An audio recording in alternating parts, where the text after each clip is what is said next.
connector niya. Test Mga ko lahat, idol, meron lahat. good morning. Magandang araw. 1 to 5 gear. DIY po tayo kasi yung So, ating problema ito.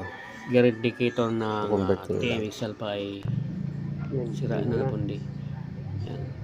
Ginawa natin dyan, binari na natin, tapos pilitan ng LED bulb. Yan, dudugtong na lang sa dati. Improvise lang. Bali yan yung original na indicator niya, binari na ko. Tapos yun. Yan, lang na. Tapos sinalpak yan yung Improvise lang. LED bulb. May 1,000 ohms na resistor. Para series na lang. Ayan, okay naman siya.